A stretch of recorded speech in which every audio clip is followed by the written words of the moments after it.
Hello my dear friends, welcome back to channel and today we are going to discuss about three main accounting terms.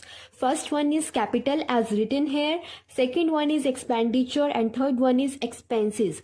ठीक है, तो आज हम इन तीन accounting terms को discuss करने वाले हैं. सबसे पहले जिस अकाउंटिंग टर्म को हम डिस्कस करने जा रहे हैं वो है कैपिटल. एज मैंने प्रीवियस वीडियो में भी आपको बता दिया है कि असेट्स और लाइबिलिटीज के डिफरेंस को हम कैपिटल बोलते हैं. कैपिटल क्या होता है?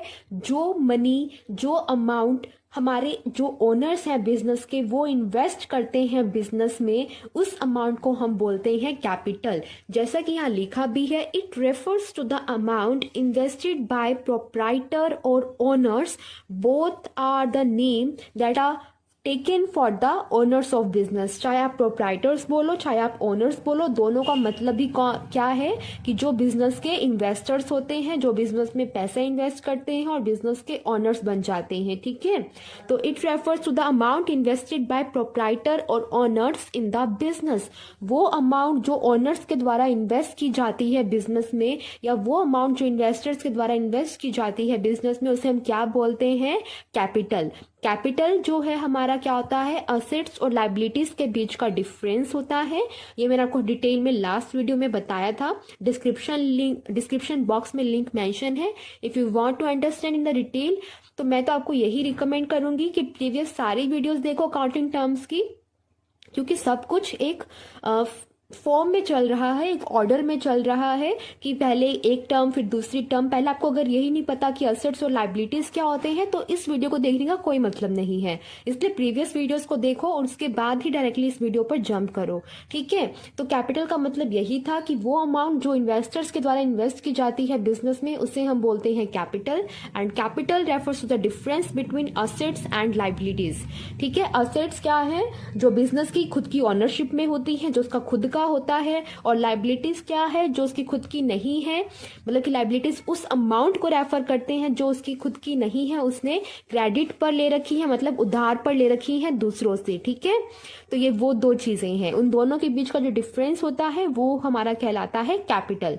नेक्स्ट हमारे पास है एक्सपेंडिचर, जो हम टर्म डिस्कस करने वाले हैं. This is the second term that we are going to discuss today. Expenditure क्या होता है गाइस? एक्सपेंडिचर का मतलब होता है एनी पेमेंट इधर इन कैश और on credit with the purpose of acquiring assets, goods और सर्विसेज. क्या कहना चाह रहे हैं कि कोई भी पेमेंट जो बिजनेस की साइड से की गई है with the purpose of acquiring assets, goods और सर्विसेज. असेट्स को, गुड्स को या सर्विसेज को अवेल करने के लिए, उन्हें परचेज करने के लिए कंपनी की साइड से जो भी पेमेंट की जाती है, या तो कैश में उसी टाइम पर कर दी गई है या फिर क्रेडिट पर उन्हें अवेल कर लिया गया है, तो उसे हम कंसिडर करेंगे एज एन एक्सपेंडिचर.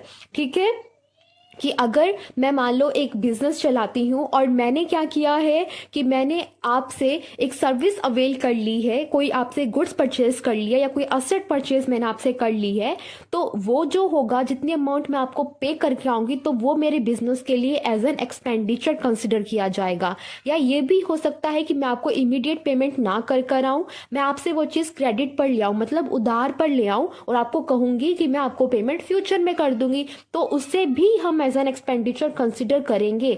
ये एक इंपॉर्टेंट पॉइंट है नोट करने वाला कि पेमेंट चाहे कैश में हुई हो या फिर क्रेडिट पर हुई हो, दोनों ही हमारा एक्सपेंडिचर कंसिडर किए जाएंगे. ठीक है, आगे एक्सपेंडिचर को हमने दो पार्ट्स में डिवाइड किया है. First one is capital expenditure, second one is revenue expenditure. और कैपिटल एक्सपेंडिचर और रिवेन्यू एक्सपेंडिचर के बीच का जो डिफरेंस है वो बहुत इंपॉर्टेंट है, इसलिए ध्यान से देखना. एक्सपेंडिचर पता चल रहा है क्या होता है कि किसी भी असेट, गुड या सर्विसेज को अवेल करने के बदले बिजनेस की साइड से जो पैसा गया है उसे हम बोलेंगे एक्सपेंडिचर. और एक्सपेंडिचर को हमने दो पार्ट्स में डिवाइड कर दिया है. First one is capital expenditure, second one is revenue expenditure. Capital expenditure वो एक्सपेंडिचर होता है गाइस जो कि फिक्स्ड असेट्स को एक्वायर करने के लिए किया जाता है. जो कि फिक्स्ड असेट्स को एक्वायर करने के लिए, मतलब फिक्स्ड असेट्स को परचेज करने के लिए जो एक्सपेंडिचर किया जाएगा, जो पेमेंट की जाएगी, उसे हम बोलेंगे capital expenditure.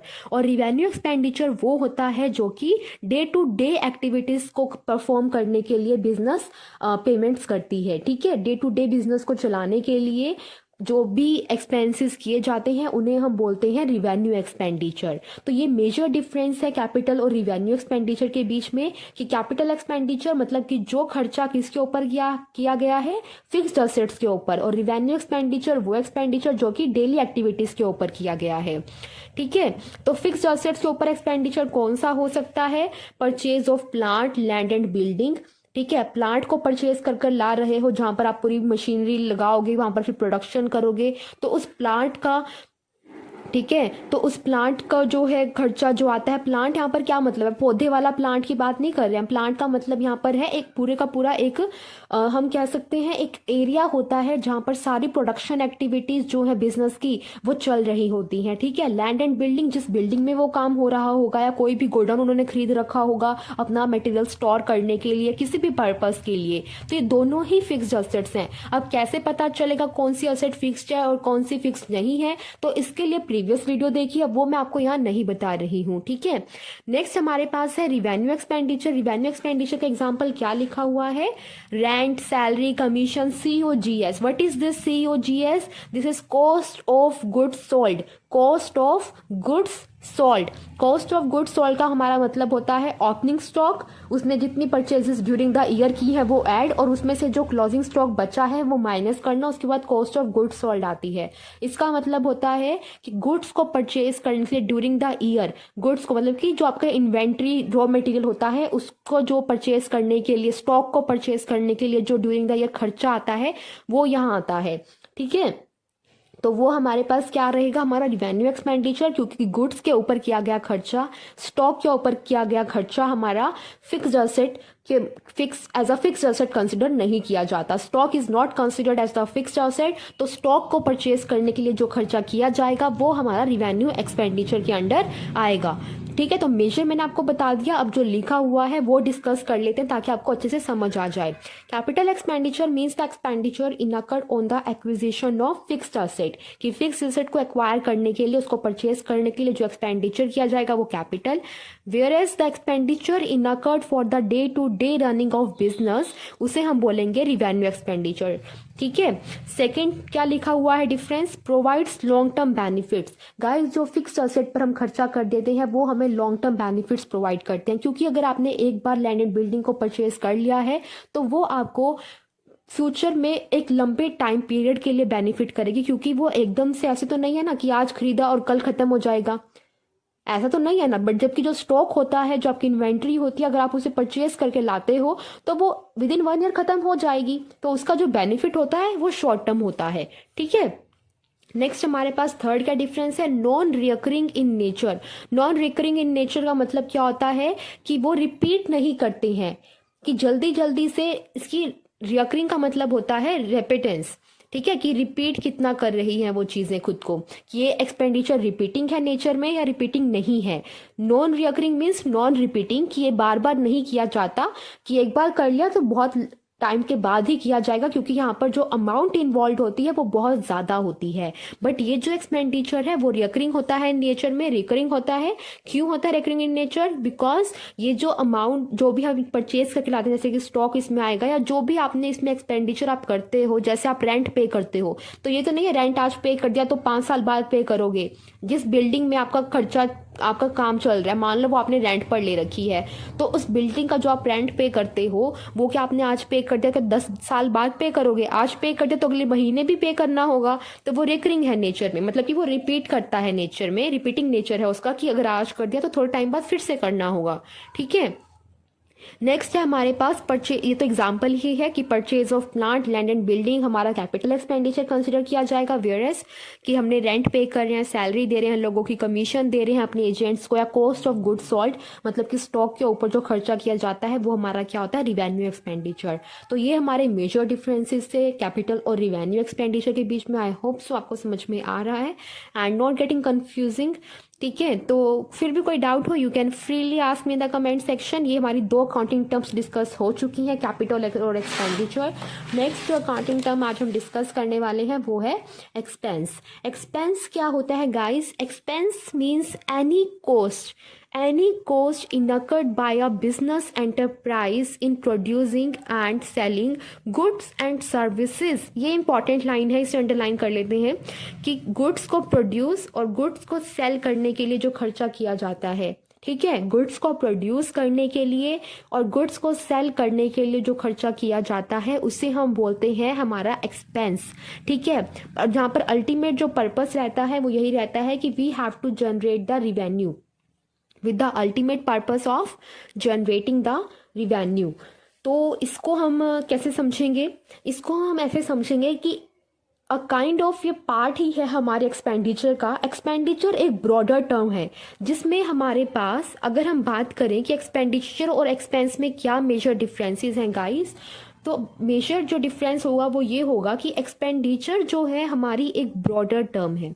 This is a broader term क्योंकि एक्सपेंडिचर में हमारा कैपिटल एक्सपेंडिचर और रिवेन्यू एक्सपेंडिचर दोनों इन्वॉल्व हो जाते हैं।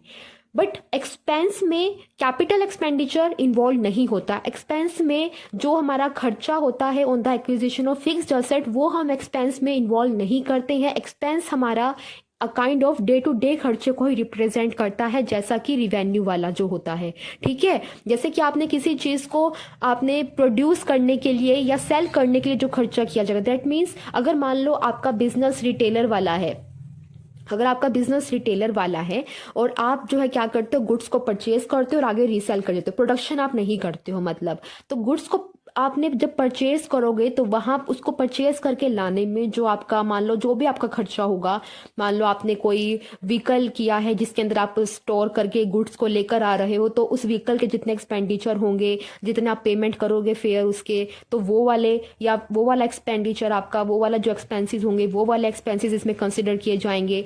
या फिर आपने जब गुड्स को आगे सेल करना है तो आपने अगर एजेंट्स को अपॉइंट किया है अपने गुड्स को सेल करने के लिए, तो आप जितनी कमीशन पे करोगे वो भी आपका एक्सपेंस कहा जाएगा, क्योंकि वो एक्सपेंस आप कर रहे हो, वो पेमेंट आप कर रहे हो गुड्स को सेल करने के लिए, ठीक है।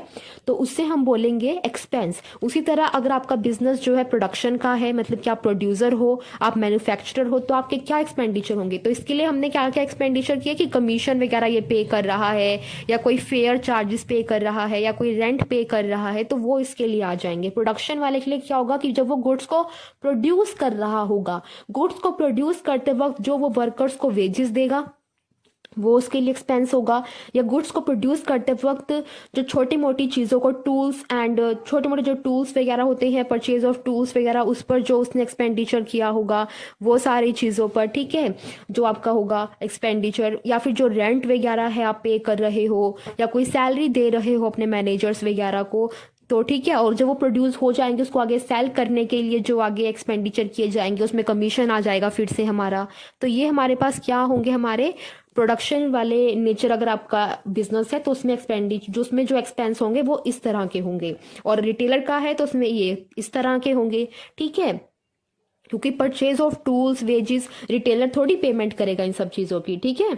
तो वो सब चीज़ें हमारे पास होती हैं। आई होप सो आपको एक बेसिक अंडरस्टैंडिंग जो है आपकी क्रिएट हो गई होगी, आपको थोड़ा समझ में आया होगा कि क्या चीज़ें होती हैं, किस तरह से होती है। Still any doubt you can freely ask me in the comment section guys. और आज के लिए सिर्फ इतना ही, हमने 3 मेन अकाउंटिंग टर्म्स इस वीडियो में डिस्कस करनी थी जो कि हम कर चुके हैं।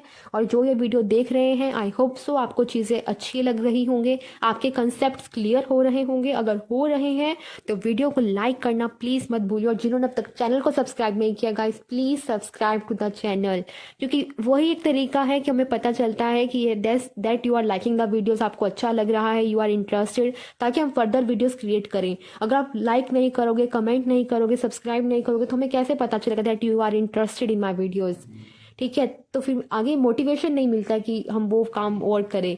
तो प्लीज़ गाइस लाइक करो, वीडियो को शेयर करो। आज के लिए सिर्फ इतना ही, और ये हम कर चुके हैं। And thank you for watching the video. Bye bye.